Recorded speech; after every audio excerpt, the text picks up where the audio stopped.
Hello students, I am Priyanka and welcome to my channel Jharkhand special classes.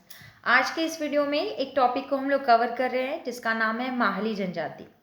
Jharkhand के कुल 32 जनजातियों में से माहली जनजाति भी एक जनजाति है और इससे भी आपकी परीक्षा में प्रश्न पूछे जाने की बिल्कुल पूरी संभावना है।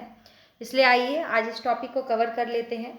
माहली जनजाति, इस जनजाति का संबंध द्रविड़ परिवार से है। जिस भी समूह से किसी भी जनजाति का संबंध है वो क्वेश्चन आपके लिए इम्पॉर्टेंट हो जाता है। और इस जनजाति का संबंध जो है वो द्रविड़ से है। इस जनजाति का झारखंड में संकेंद्रण सिंहभूम क्षेत्र में मिलेगा। रांची, गुमला, सिमडेगा, लोहरदगा, हजारीबाग, बोकारो, धनबाद और संथाल परगना क्षेत्र में माहली जनजाति की जनसंख्या पाई जाती है। इसके बाद बात करेंगे इसके समाज एवं संस्कृति के बारे में। माहली जनजाति की सामाजिक व्यवस्था कैसी है, समाज और संस्कृति कैसी है, आइए इस पर भी बात कर लेते हैं। इस जनजाति की नातेदारी व्यवस्था हिंदू समाज के समान है। ये इम्पॉर्टेंट हो जाता है कि ये जो जनजाति है माहली, इसकी जो नातेदारी व्यवस्था है, रिश्तेदारी जैसे कहते हैं जिसे, वो हिंदू समाज में जैसे रिश्तेदारी होती है ठीक उसी प्रकार की है। इस जनजाति की सामाजिक व्यवस्था पितृसत्तात्मक है और इस जनजाति में कुल 16 गोत्र पाए जाते हैं। उसमें से कुछ गोत्र यहाँ पर लिखा हुआ है और उसका प्रतीक चिन्ह भी लिखा हुआ है, जो कि कभी अगर आपको परीक्षा में मिलान करने के लिए पूछ ले तो आप बता पाएंगे। याद नहीं करना है लेकिन एक दो बार पढ़ लीजिएगा, याद हो जाएगा। जैसे कि एक जो गोत्र है वो किरकिट्टा है और इसका प्रतीक चिन्ह पक्षी है। एक टोपवार गोत्र है जिसका प्रतीक चिन्ह चिड़िया है। तीरकी, ढिलकी, मुरुमल या मरी, कटहरगाछ, कटहरगाछ का जो प्रतीक चिन्ह है वो कटहल है, सेम सुनाई देता है कटहरगाछ और उसका प्रतीक चिन्ह कटहल। और ये एक है चार जंगिया जिसका की प्रतीक चिन्ह है एक पेड़। बाकी जो ढिलकी है उसका वनसुअर है और मुरुमल का जो प्रतीक चिन्ह है वो नीलगाय है। तीरकी जो होते हैं, तीरकी गोत्र के, उनका प्रतीक चिन्ह सांड है। ये एक बार आप लोग पढ़ लीजिएगा, याद हो जाएगा। आगे बढ़ते हैं। रिजले द्वारा माहली जनजाति को 5 उपजातियों में विभक्त किया गया है। ये इंपॉर्टेंट लाइन है आपके लिए। पहले नाम याद रखना है किसके द्वारा, रिजले के द्वारा। और कितने उपजातियों में इसने माहली जनजाति को बांटा था, 5। कौन है उनमें 5? वो है, एक है बांसफोड़ माहली, एक है पातर माहली, तीसरा जो है तांती माहली, सोलंकी माहली और माहली मुंडा। अब देख लेते हैं इनका कार्य क्या है। पहला है बांसफोड़ माहली, जैसा नाम है बांस उसी तरह से इनका कार्य है। बांस से टोकरी बनाने का काम है बांसफोड़ माहली का।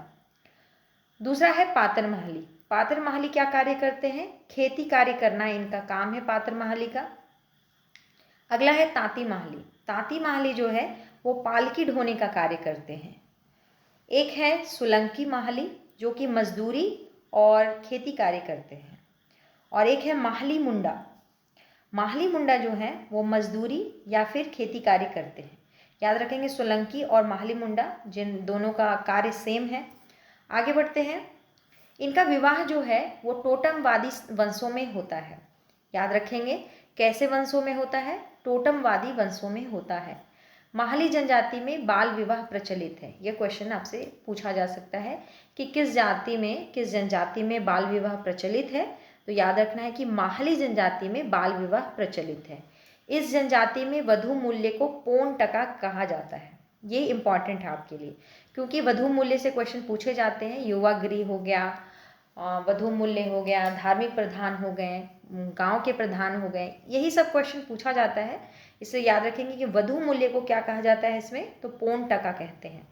और इनकी जाति पंचायत जो होती है उसको परगनैत कहते हैं। ये भी याद रखेंगे कि माहली की जो जाति पंचायत है उसे क्या कहता है, उसे कहा जाता है परगनैत। इनके प्रमुख त्यौहार देख लीजिए। एक है सूरजी देवी पूजा, एक मनसा पूजा, टुसु पर्व और दिवाली। इनके खास त्यौहार हैं जो ये लोग मनाते हैं। अब देख लेते हैं आर्थिक व्यवस्था इनकी कैसी है। यह एक शिल्पी जनजाति है। कैसी जनजाति है, शिल्पी जनजाति है। ये आपके लिए इम्पॉर्टेंट हो जाता है कि माहली जनजाति को आप किस समूह में रखेंगे, तो इसे हम लोग शिल्पकार यानी कि शिल्पी जनजाति में कैटेगराइज करेंगे। जो बांस कला में पारंगत होते हैं, बांस का कार्य करते हैं। यह जनजाति बांस की टोकरी और ढोल बनाने में पारंगत है। याद रखेंगे कि इनका जो मेन, इनको सबसे अधिक किस में पारंगत है, तो टोकरी बनाने में और ढोल बनाने में। इस जनजाति को सरल कारीगर या शिल्पकार के रूप में वर्गीकृत किया जाता है। अब देख लेते हैं धार्मिक व्यवस्था कैसी है इनकी। इनकी मुख्य देवी सुरजी देवी है, याद रखिएगा। किसी भी देवी देवता से क्वेश्चन पूछा जाता है तो माहली जनजाति के जो मुख्य देवी हैं वो है सुरजी देवी। बड़ पहाड़ी तथा मनसा देवी इनके अन्य देवता हैं। इस जनजाति के लोग पुरखों की भी पूजा करते हैं, जिसे कहते हैं गोड़म साकी। गोड़म साकी को ये लोग बूढ़ा बूढ़ी पर्व भी कहते हैं। और याद रखना है कि सिल्ली क्षेत्र में इस जनजाति द्वारा की जाने वाली विशेष पूजा को उलूर पूजा कहते हैं। क्या कहते हैं? उलूर पूजा। ये भी आपके लिए इम्पॉर्टेंट है। अगला है, अब देख लेते हैं कि इनकी शासन व्यवस्था कैसी है। इस जनजाति की कोई संगठित शासन व्यवस्था नहीं है, जैसे कि मुंडा शासन व्यवस्था या नागवंशी पढ़ाव शासन व्यवस्था, डोकलो सोअर। इनकी जो शासन व्यवस्था वो काफ़ी व्यवस्थित है, लेकिन माहली जनजाति की जो शासन व्यवस्था है वो संगठित नहीं है, परंतु गांव स्तर पर पंचायत का गठन किया जाता है। इसी के माध्यम से आपसी विवादों का भी समाधान होता है। अपराधी को आर्थिक तथा शारीरिक दोनों प्रकार के दंड दिए जाते हैं। गंभीर अपराध के दोषी को सामूहिक भोज देने की सजा सुनाई जाती है। अगर कोई बड़ा अपराध किया है तो उसको कहा जाएगा कि आप सामूहिक भोज, पूरे गांव को भोज कराइए, और इसी भोज के बाद उनको सजा से मुक्ति मिलती है।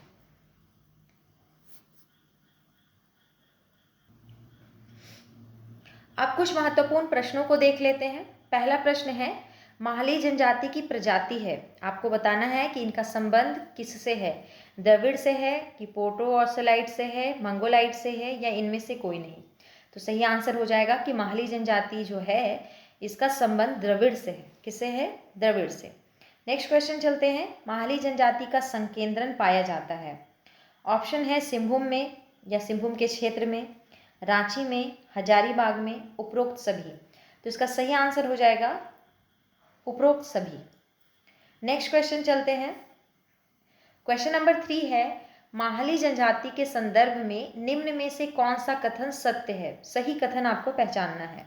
ऑप्शन ए कह रहा है माहली जनजाति की नातेदारी व्यवस्था हिंदू समाज के जैसी है, तो सही है।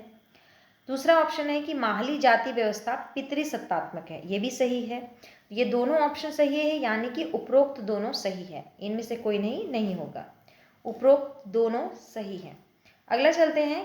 क्वेश्चन नंबर 4, माहली जनजाति में कुल कितने गोत्र पाए जाते हैं? अभी हमने पढ़ा था कि कुल 16 गोत्र पाए जाते हैं। कितने गोत्र पाए जाते हैं? 16। नेक्स्ट क्वेश्चन चलते हैं। रिजले ने माहली जनजाति को कितने समूहों में विभाजित किया है? ऑप्शन ए 2, 3, 4 या 5। तो क्या हो जाएगा आंसर? 5 हो जाएगा। हमने पढ़ा था ना, बांसफोड़ माहली, पातर माहली, सुलंकी माहली, तांती माहली और माहली मुंडा, ये 5 थे, याद होगा आपको। आगे चलते हैं। निम्न पर विचार कीजिए। पहला है बांसफोड़ माहली, पातर माहली, सुलंकी माहली, तांती माहली और 5वां है माहली मुंडा।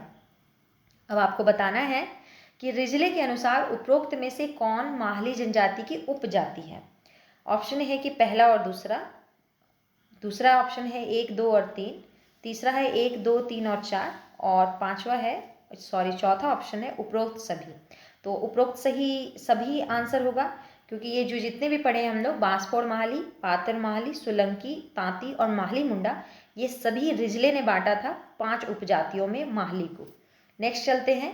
पातर माहली का मुख्य पेशा क्या है? ऑप्शन पढ़ लीजिए। कृषि है, लोहार का कार्य करना, बुनकर का कार्य करना, या इनमें से कोई नहीं। तो इसका सही आंसर जो हो जाएगा वो क्या होगा? कृषि होगा। नेक्स्ट क्वेश्चन चलते हैं। अगला क्वेश्चन पूछा गया है कि पातर माहली का संकेंद्रण मुख्यतः कहाँ है? ऑप्शन दिया गया है धनबाद क्षेत्र में, रातू क्षेत्र में, रामगढ़ क्षेत्र में या तमाड़ क्षेत्र में। तो ये जो पातर माहली है वो आपको तमाड़ क्षेत्र में मिलेंगे। याद रखिएगा कहाँ मिलेंगे, इनकी जनसंख्या कहाँ निवास करती है? तमाड़ क्षेत्र में। नेक्स्ट क्वेश्चन है कि बांसफोड़ माहली का मुख्य पेशा क्या है? तो जैसा नाम है बांसफोड़, उसी प्रकार से बांस का सामान बनाने का इनका कार्य है। नेक्स्ट चलते हैं। क्वेश्चन नंबर 10, सुलंकी माहली का मुख्य पेशा क्या है? ऑप्शन आपको दिया गया है केवल कृषि कार्य, लोहार का कार्य, बुनकर का कार्य या कृषि और मजदूरी। तो इसका सही आंसर क्या हो जाएगा? कृषि व मजदूरी इसका मेन कार्य है। आंसर देख लीजिए, चौथा है कृषि और मजदूरी। तांती महली का मुख्य पेशा क्या है? क्वेश्चन नंबर 11 है ये। तांती महली का मुख्य पेशा पूछा जा रहा है। ऑप्शन ए है केवल कृषि करना, ऑप्शन बी लोहार का कार्य करना, ऑप्शन सी पालकी ढोना या ऑप्शन डी मजदूरी करना। तो इसका सही आंसर क्या हो जाएगा? इसका हो जाएगा पालकी ढोना। पालकी ढोने का कार्य करते हैं Tanti Mahli. Next question, question number 12। Mahli Munda का प्रमुख पेशा क्या है? कृषि एवं मजदूरी, लोहार का कार्य करना, लकड़ी का सामान बनाना, उपरोक्त सभी। तो इसका सही आंसर जो है वो हो जाएगा कृषि व मजदूरी माहली मुंडा का मेन कार्य है। क्वेश्चन नंबर 13 चलते हैं। माहली जनजाति की सामाजिक व्यवस्था कैसी है? अभी हमने पढ़ा था सामाजिक व्यवस्था के बारे में इनके। आपको ऑप्शन दिया गया है कि मातृसत्तात्मक है, पितृसत्तात्मक है, मातृवंशीय है, इनमें से कोई नहीं। तो इसका सही जो आंसर है वो है पितृसत्तात्मक। कैसी इनकी शासन व्यवस्था है, सामाजिक व्यवस्था है, पितृसत्तात्मक है। नेक्स्ट क्वेश्चन है, माहली जनजाति के बारे में इनमें से कौन सा कथन सत्य है, कौन सा सही है, वो आप बताइएगा। इनका विवाह टोटमवादी वंशों में होता है, सही है।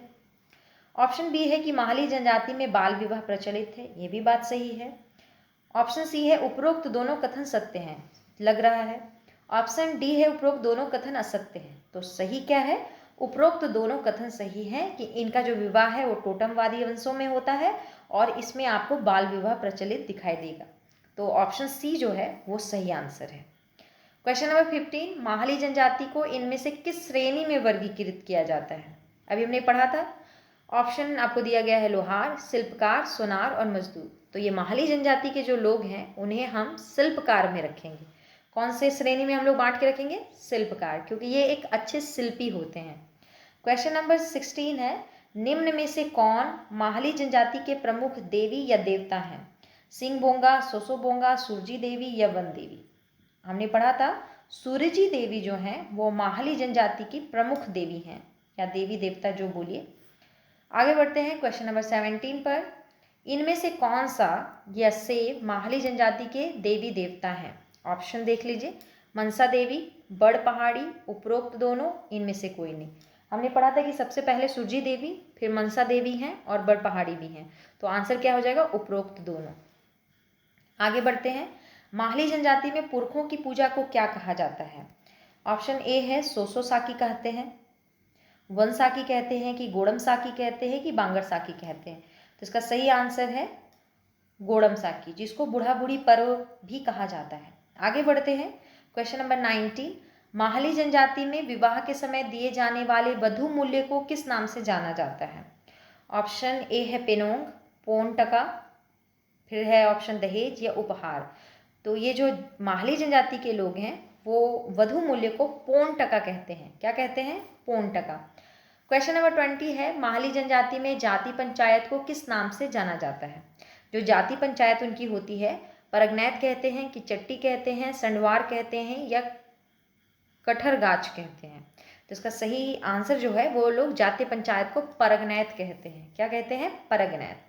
क्वेश्चन नंबर 21 है, सिल्ली क्षेत्र में माहली जनजाति द्वारा इनमें से कौन सी विशेष पूजा की जाती है? नाम है उलूर पूजा, गोड़म पूजा, सुरजी पूजा या बालार पूजा। तो इसका सही आंसर जो हो जाएगा वो हो जाएगा उलूर पूजा। सिल्ली क्षेत्र में माहली जनजाति के द्वारा एक विशेष प्रकार की पूजा की जाती है और उसका नाम है उलूर पूजा। क्या है? उलूर पूजा। इसी के साथ ये टॉपिक यहीं समाप्त हुआ। अगर आपको वीडियो अच्छा लगा हो तो लाइक कर दीजिएगा और चैनल को सब्सक्राइब कर लीजिएगा। धन्यवाद।